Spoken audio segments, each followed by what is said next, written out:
అందరికీ నమస్కారం. ముందుగా కార్తీక పౌర్ణమి శుభాకాంక్షలు. ఈ వీడియోలో కార్తీక పౌర్ణమి రోజు మేము చేసుకున్న నోము గురించి తెలియజేస్తాను. ఈ నోములను చాలామంది కార్తీక సోమవారాలు చేసుకుంటారు. మేమైతే కార్తీక పౌర్ణమి రోజు జరుపుకోవడం మా ఆచారం. నోములు ముందు రోజే ఇల్లంతా శుభ్రపరచుకుంటాం. ఈరోజు ఉదయం నుంచి ఏమీ తినకుండా ఉంటాం. అయితే కొంతమంది ఉండలేని వారు పాలు తాగవచ్చు.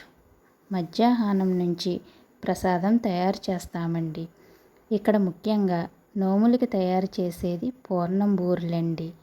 తర్వాత సాయంత్రం శివాలయానికి వెళ్ళి అక్కడ 365 ఒత్తులు వెలిగించి శివదర్శనం చేసుకుని ఇంటికి వస్తామండి.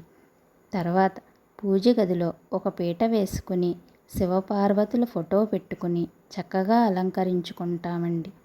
పూజ చేసిన తర్వాత దేవుడికి తయారు చేసిన పూర్ణం బూరెలను ముందు చేసుకున్న మర్రి ఆకులను ఇస్తరాకులుగా తయారు చేసుకుని ఈ నోములను రాసుల ప్రకారం చేసుకుంటామండి.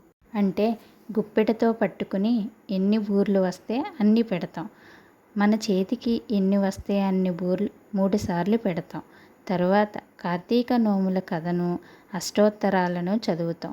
ఈ సంవత్సరం కన్నా నోము దారాలను పాత దారాలతో కలిపి పెట్టుకుంటాం.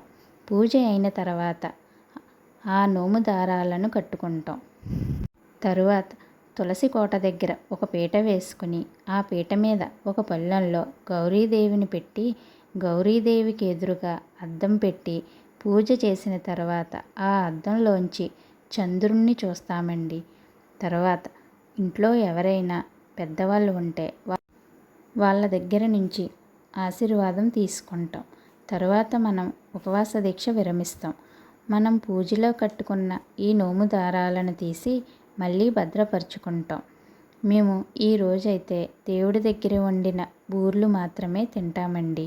ఈ వీడియో కనుక మీకు నచ్చితే లైక్ చేయండి, సబ్స్క్రైబ్ చేయండి. Thank you for watching.